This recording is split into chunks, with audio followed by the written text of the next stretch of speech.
로마서 1장 16절. 내가 그리스도의 복음을 부끄러워하지 아니하노니 이는 그 복음이 믿는 모든 자를 구원에 이르게 하는 하나님의 권능이기 때문이라. 먼저는 유대인에게요 또한 그리스인에게로다. 아멘. 우리가 진정으로 복음을 알고 영적 생활하고 예수 그리스도께 방향을 맞추어 산다면 기도 응답받고 성경 말씀이 성취되는 삶을 살게 됩니다. 그래서 우리가 꼭 점검해 봐야 될 것이 있는데, 내가 뭘 하는 것도 중요하지만은 이게 하나님 앞에서 맞냐 안 맞냐를 알고 하는 것이 더 중요합니다. 길을 가도 이 방향이 맞느냐 하는 것이 중요하죠. 잘못된 방향으로 가면 갈수록 잘못됩니다. 그리고 망합니다. 그리고 갈수록 돌이키기 어려워집니다. 그래서 이런 질문을 늘 합시다. 이게 하나님의 뜻에 맞는가? 길을 가고 인생을 살지만 그 전에 올바른 길인가? 하나님의 뜻에 맞는가? 이걸 성경에 비추어서 결정을 해야 합니다. 만일 이게 하나님의 뜻이냐 아니냐를 말씀과 기도를 통해서 생각한다면 그것만 해도 벌써 바른 생각을 하고 있는 것입니다. 보통 사람들은 자기 뜻대로 합니다. 그러나 우리는 하나님의 뜻과 방향에 맞추어야 합니다. 제가 미국에서 목회할 때 우리 교회 학교 아이들이 목줄을 걸고 다녔는데 거기에 WWJD라고 하는 이니셜, 이게 뭐냐면은 What would Jesus do? 예수님이라면 어떻게 하실까? 라고 하는 그거를 그렇게 걸고 다닌 적이 있었습니다. 우리가 늘 이런 생각을 하고 산다면 하나님께서 인도하실 것이고 혹시 잘못 가면 하나님께서 고쳐주실 것입니다. 예수님은 그리스도, 예수님은 구원자, 전능하신 하나님이라는 이 복음이 얼마나 큰가 하는 것을 우리가 알아야 하겠습니다. 예수 복음은 생명이기 때문에 힘이 있고 성장을 합니다. 아브라함 한 사람이 하나님을 제대로 만나니까 그 안에서 열방이 복을 받습니다. 요셉 한 사람이 하나님과 함께 하니까 굶어 죽을 세상을 살렸습니다. 바울 한 사람이 확실하게 복음을 받으니까 로마가 복음화되었습니다. 그 당시에 로마는 전 세계였습니다. 그래서 오늘 로마서 1장 16절, 내가 그리스도의 복음을 부끄러워하지 아니하노니 이는 그 복음이 믿는 모든 자를 구원에 이르게 하는 하나님의 권능이기 때문이라. 복음의 힘이 어느 정도냐 하면 모든 믿는 사람을 살릴 수 있는 하나님의 능력입니다. 나뿐만 아니라 주변도 살리고 세상을 살릴 힘이 있습니다. 그만큼 복음은 능력이 있습니다. 우리가 이런 복음을 받았습니다. 근데 사탄이 이거를 알고 발악하면서 방해합니다. 다른 건 다 알아도 복음만 모르게 합니다. 좋은 일, 훌륭한 일 많이 하면서 한 가지만 빼버립니다. 그러면 죽습니다. 아무리 많은 것 가지고 훌륭하고 똑똑해도 예수 생명이 없으면 죽는 겁니다. 교회와 교인들이 다 훌륭하고 봉사 잘하는데 복음을 몰라요. 하나님께서 에덴 사건 이후 멸망당할 인류에게 복음을 주셨습니다. 창세기 3장 15절 말씀이죠. 그리고 이 약속의 확증으로 양을 잡아서 피 흘려 죽게 한 후에 아담과 하와에게 가죽옷을 입혔습니다. 근데 사람들이 이걸 자꾸 잊어버려요. 그래서 구약 내내 이스라엘 역사를 관통하면서 이 사실을 반복하면서 말씀을 해주셨습니다. 왜 그럴까요? 왜? 이 복음이 인생의 핵심이고 전부이니까 그렇습니다. 성경은 신구약을 막론하고 예수 그리스도를 기록하고 증언한 책입니다. 요한복음서 5장 39절, 성경 기록들을 탐구하라. 너희가 그것들 안에서 영원한 생명을 얻는 줄로 생각하거니와 그것들은 곧 나에 대하여 증언하는 것이니라. 성경은 예수님 책이에요. 근데 벌써 이 창세기 3장 15절 언약을 받은 아담과 하와 시대에 바로 그 자식 세대에 넘어가니까 그걸 잊어버립니다. 그 증거가 가인과 아벨이 예물을 드릴 때 가인은 곡식을 드렸고 아벨은 피 있는 제물을 드렸습니다. 농사 짓는 가인이 곡식을 드린 게 뭐 잘못이냐? 뭐 그렇게 생각할 수 있겠지만은 창세기 4장에 보면은 죄가 그의 문 앞에 엎드려 있느니라 그랬습니다. 이미 그 마음 가운데 죄가 들어 있었던 거예요. 그래서 그 죄를 없애려고 하면, 그래서 하나님 앞에 나아가려고 하면 대신 속죄의 피가 있어야 한다는 거죠. 근데 그게 없으니까 하나님이 안 받으시는 거예요. 그러니까 하나님 앞에 나올 수가 없는 거죠. 하나님이 받질 않으시니까. 그래서 히브리서 11장 4절에 믿음으로 아벨은 가인보다 더욱 뛰어난 희생물을 하나님께 드리고 그것으로 말미암아 자기가 의롭다는 증거를 얻었으니, 자, 그 다음에 하나님께서 그의 예물에 대하여 증언하시느니라. 이 예물, 하나님이 예물 때문에 받고 안 받고가 그걸 결정하셨다는 거예요.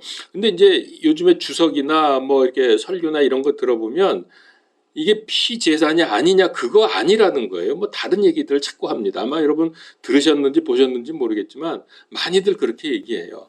어디 뭐 거기에 피 얘기가 있고 그러냐 그러는데 아닙니다. 피가 있느냐 없느냐에 따라서 하나님께서 받느냐 안 받느냐가 결정이 되거든요. 그리고 성경에도 분명히 하나님께서 예물에 대해서 증언하셨다 그랬는데 다른 것 가지고 무슨 삶의 태도니 이런 것 가지고 결정하시는 게 아닙니다.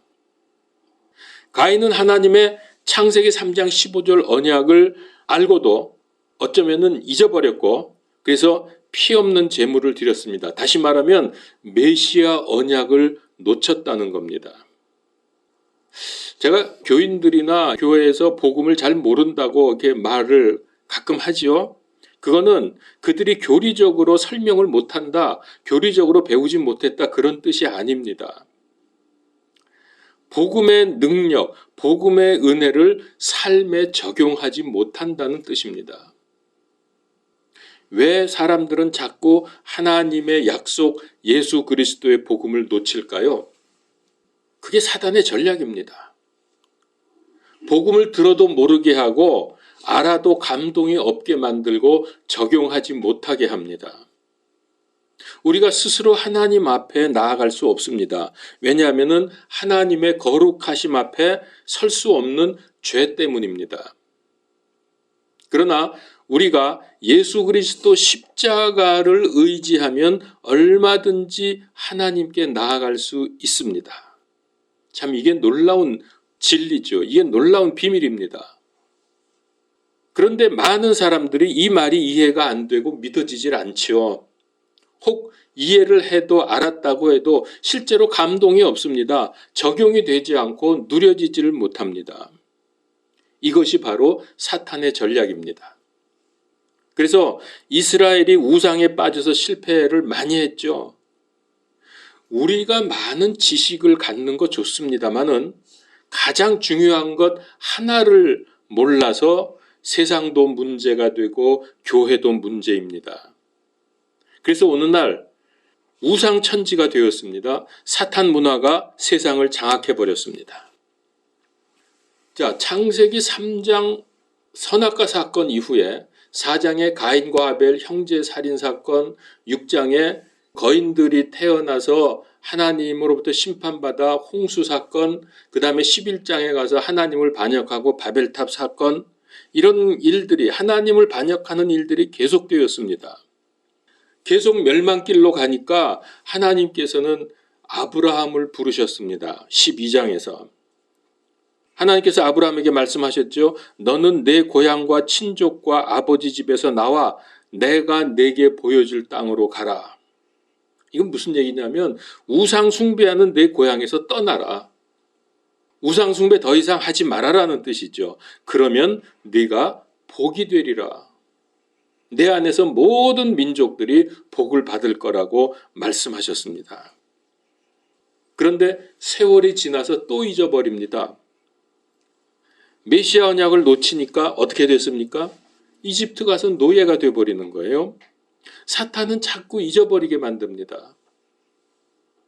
그러다가 출애굽기 12장에서 어린 양의 피를 바르니까 사탄의 세력이 완전 박살이 나는 그거를 실물로 우리들에게 교육시켜 주셨습니다. 사단에게서 벗어나서 약속의 땅 가나안으로 들어옴으로 해서 피가, 이 속죄의 피가 사탄을 괴멸시킨다는 것을 우리에게 알려주셨고, 그렇게 되면 우리가 천국으로 인도받는다라는 것을 이스라엘 민족을 통해서 그들이 광야를 거쳐서 가나안, 약속의 땅 가나안으로 들어감으로 해서 생생하게 우리에게 가르쳐 주신 겁니다. 피는 속죄를 의미합니다. 피로 말미암아 죄를 없애니까 사탄의 왕국이 무너졌죠. 이스라엘은 출애굽해서 구원을 받았습니다. 왜 가인이나 아벨에게도 그랬고 모세를 통해서 주신 율법에서도 계속해서 피의 제물을 드리라고 하십니까? 예배를 드리되 그냥 드리지 말고 예수 그리스도 십자가에 피가 있는 예배를 드려야 한다는 이유가 뭡니까? 이게 중요한 것 같지 않습니까? 우리가 지금 양을 잡습니까? 소를 잡습니까? 무슨 피 있는 예배가 도대체 뭡니까? 그냥 가서 예배 드리면 되지. 여러분 이렇습니까? 이건 무슨 뜻이냐면 인간을 멸망시키는 흑암 권세를 꺾는 예수 그리스도 십자가의 피의 약속을 붙잡으라는 겁니다. 그러고서 예배를 드려야죠. 그냥 와서 앉았다 가는 거 말고 예수님께서 나를 대신해서 피 흘려 죽으신 것, 이것 때문에 내가 살았다. 이것 때문에 내가 하나님 앞에 나올 수 있고 예배를 드리게 됐다. 이 확신, 이 분명한 고백을 가지고 예배를 드리라는 겁니다. 그래야 하나님이 받으시죠. 그래야 피가 있는 겁니다. 피 없는 예배는 하나님이 안 받으신다니까요. 가인이 그래서 망했잖아요. 유대인들이 이 말을 알아듣지 못했습니다. 그들은 피의 예물을 드리라고 하는 것을 하나의 율법의 의식으로 알았던 거죠. 진짜 그 피 예물의 의미를 몰랐기 때문에 주인공이 왔는데 그냥 죽여버렸어요. 그리고 망했잖아요, 유대인이. 유대인들 나라 없이 얼마나 유리방황하면서 그 받은 고난 이루 말할 수가 없습니다. 언약 놓치면 이런 결과가 옵니다. 그래서 예수 그리스도만이 인생의 답이다. 다른 것 필요 없다는 말이 아닙니다. 학교도 필요 없고 공부 안 해도 되고 가정도 필요 없고 예수님만 믿으면 된다. 그런 말이 아니에요. 가정 살리고 공부하고 일하고 지역 살리고 나라 살리고 세계 살리는 그 길이 오직 예수 그리스도밖에 없다는 거죠. 예수님은 그리스도, 세상의 소망이요 생명. 이거 혹시 미국에서 우리 교회 다니셨던 분들 생각나십니까? 그 교회, 우리 밴쿠버 장로교회 편지 봉투 앞에다가 제가 새겨 넣었던 문구인데 예수는 그리스도, 세상의 소망과 생명. 어린 양의 피 때문에 이스라엘이 해방이 되었고 구원을 받았습니다. 만약에 그때 이집트 사람도 혹시 자기 집 문설주에다가 어린 양의 피를 발랐다 그러면은 그들도 구원 받았겠습니까? 그들에게도 장자가 죽는 그 재앙에서 벗어났겠습니까? 당연히 그렇죠. 피가 있는데.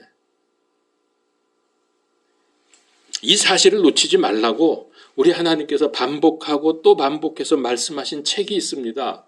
그 책이 신명기입니다. 신명기. 계속 말씀하셨습니다. 근데도 자꾸 놓칩니다. 순간순간 하나님을 떠나서 우상 숭배하고 사탄을 따릅니다. 그러다 결국 이들이 어떻게 됐어요? 바벨론의 포로로 잡혀갑니다.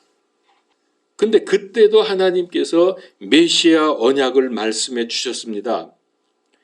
이사야서 7장 14절. 그러므로 주께서 친히 한 표적을 너희에게 주시리라. 보라, 처녀가 잉태하여 아들을 낳고 그의 이름을 임마누엘이라 하리라. 하나님은 끊임없이 이들을 부르시는 거죠. 사람은 이상하게 다른 건 많이 알고 다 갖고 누리고 있는데 이대로 가면 망한다는 사실만 모릅니다. 이것만 몰라요. 힘들어도 노력하면 성공할 수 있고 열심히 공부하면 출세하는 거 이거 다 아는데 왜 인간이 망하느냐 이것만 몰라요. 인류 역사를 보면 공통점이 있습니다. 아무리 나라의 힘이 강하고 문화가 발전해도 예수님 모르면 얼마 안 가서 망한다는 사실입니다. 이거 역사의 공통적인 사실입니다. 자, 보세요. 우리가 잘 아는 이집트, 아수르, 바벨론, 그 다음에 어느 나라죠? 페르시아, 그리스, 그러니까 헬라, 로마, 얼마나 강대국들이었습니까?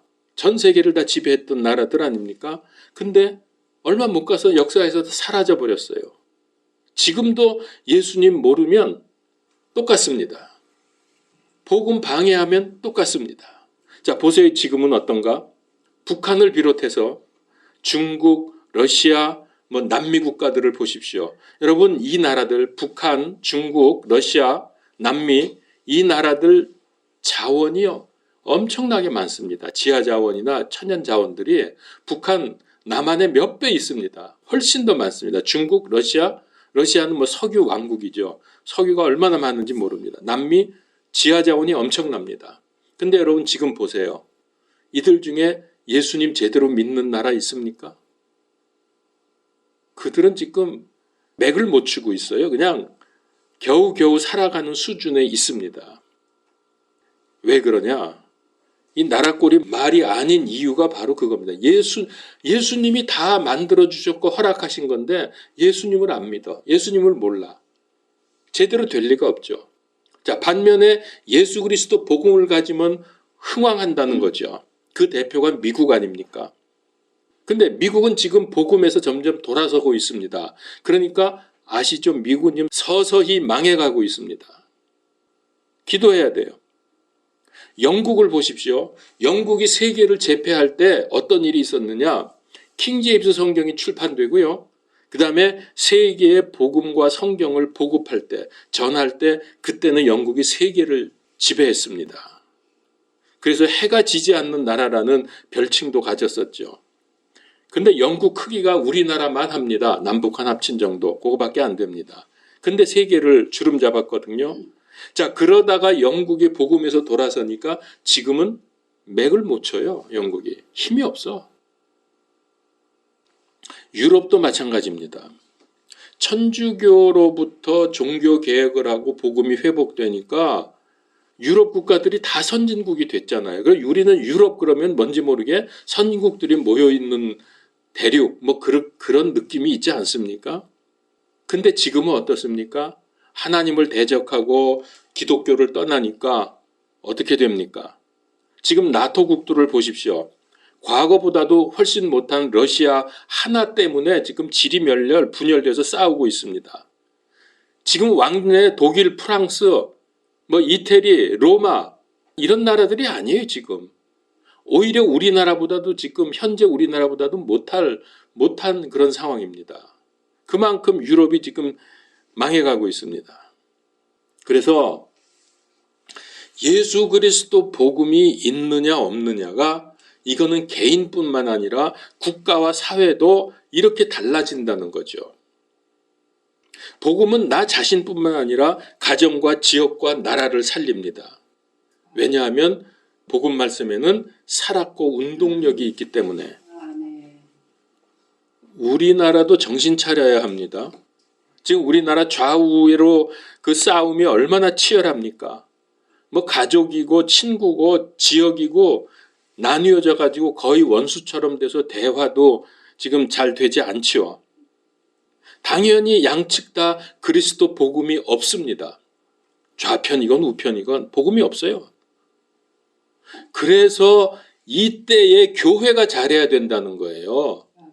교회가 잘해야 되는 시대가 지금 온 거예요. 어느 때보다도. 정신 차리고 제대로 해야 돼요. 근데 교회가 지금 세상적인 거나 쫓으면서 세상 풍조 따라가고 번영 신학에 열광하지 말고 자기 십자가를 지고 예수님을 따르는 자세가 필요합니다. 숫자 노름, 종교 노름 하지 말고 예수 그리스도 복음의 진정성을 회복해야 합니다. 교회가 제 역할을 감당하고 바로 서게 되면 지역이 살고 나라가 삽니다. 교회가 복음 놓치면, 그리고 세상 풍조에 휩쓸리면 교회만 망하는 게 아닙니다. 지역도 망하고 세상도 망합니다. 지금 우리가 역사적으로 제가 간략하게 말씀드렸지만 그렇지 않습니까? 지금 여러분 세상이 정상입니까? 정상 아니죠? 갑자기 막 세상이 다 지금 망가져가고 있는 게 보이잖아요, 우리 눈에. 전엔 이러지 않았는데, 정치판이 이러지 않았는데, 왜 이렇게 거짓말하고 범죄하는 놈들이 이렇게 정치판에 나서서 세상을 다 어지럽히고 망가뜨리는가? 우리 이런 생각으로 가득 차 있지 않아요? 그거 왜 그런지 아세요? 교회가 제대로 못하기 때문이에요. 그래서 세상에 문제가 오는 거예요. 교회 때문이에요, 그 원인은. 교회가 잘해보세요. 세상이 올바로 되지. 불신자들도 인류의 종말을 감지하고 있습니다. 어쩌면 교회보다도 더 현실적으로 종말을 느끼고 있는 것 같습니다.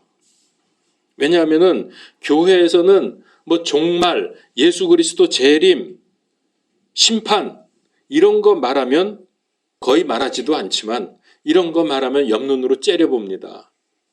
그리고 잘못된 믿음을 가졌다고 합니다.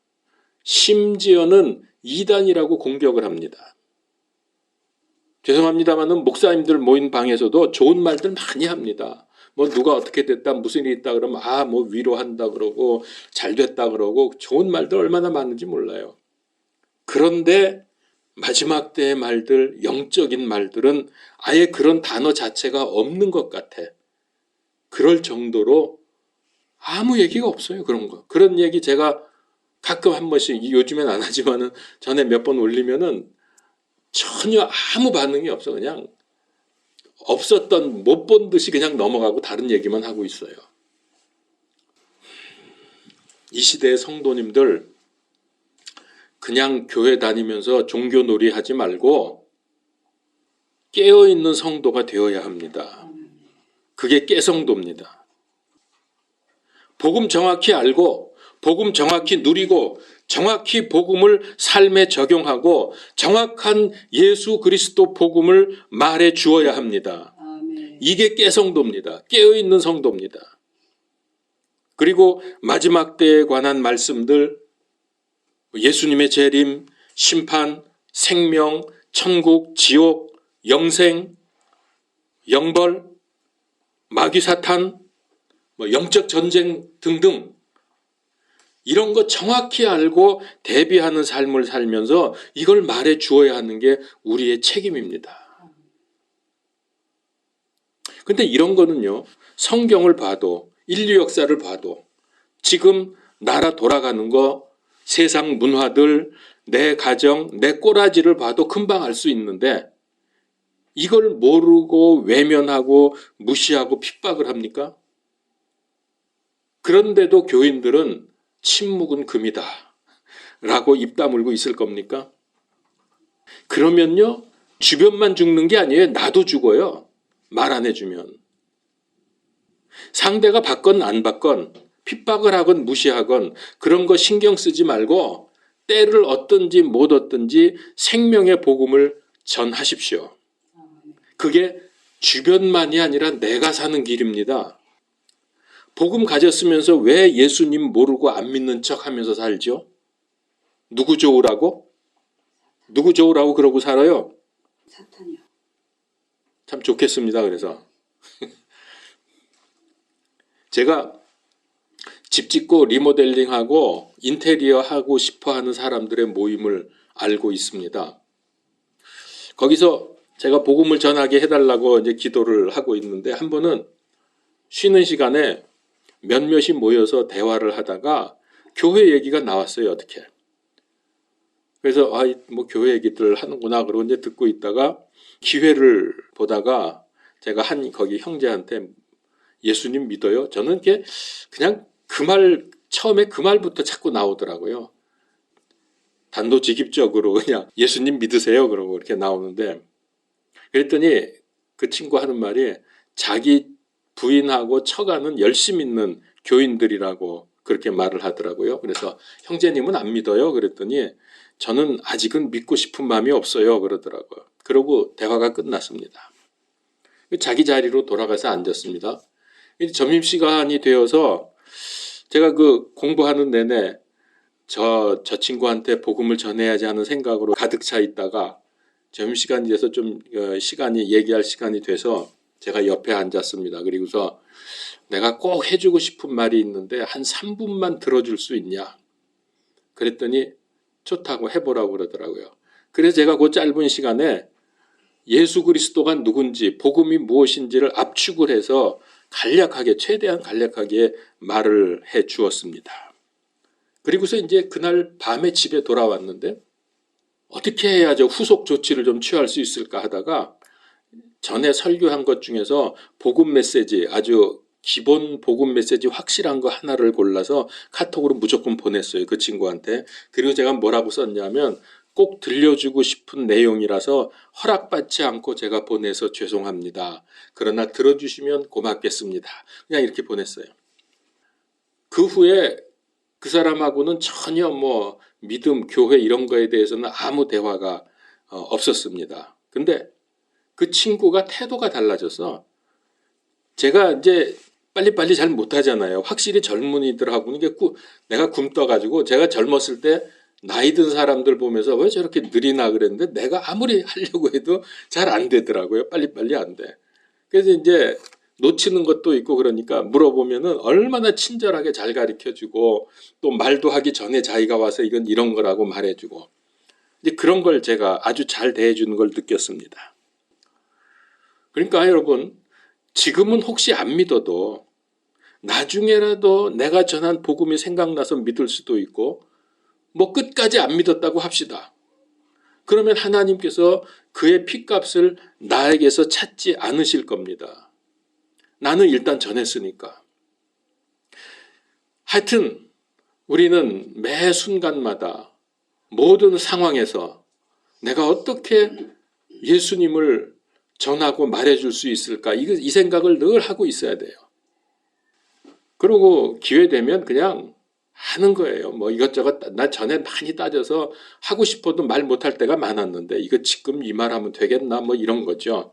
이 상황에서 말을 듣겠나. 근데 그게 바로 제 단점이었어요. 제가 그게 많은 핸디캡이었다가 요즘 와서 제가 정신 차리고 그러지 말아야지. 이거 어떻게든지 이거 극복해야 된다. 기도하면서 이제 하기 시작을 합니다. 생명의 복음, 구원의 예수 그리스도, 완전하신 하나님, 이 좋은 분을 잘 믿고 순종하고 잘 전해서 하나님께 기쁨과 영광을 돌리십시오. 그게 깨성도가 되는 것입니다. 그렇게 해서 복받고 성공적인 인생을 삽시다. 기도합시다. 하나님, 참 우리가 받은 이 복을 생각하면 무엇으로 갚을 수도 없고 눈물만 날 뿐입니다. 어찌하여 저에게 이런 은혜를 베풀어 주셨는지, 내가 어떻게 하다 이런 복을 받았는지 생각할수록 놀라울 뿐입니다. 그럼에도 불구하고 이 복음을, 이 예수님을 전하지 못하고 그저 혼자서 가지고 있는 이 어리석음과 안타까움을 주님 용서하여 주시옵소서. 우리가 부족하지만 때를 얻든지 못 얻든지 예수님을 말하게 하여 주시고 그들을 위해서 기도하며 그들을 주께로 인도하기 위해서 애쓰는 우리 삶이 되게 하여 주시옵소서. 확실한 복음으로 내가 먼저 살게 하시고 주변 살리는 복음의 일꾼들이 다 되게 하여 주시옵소서. 예수 그리스도 이름으로 기도하옵나이다. 아멘.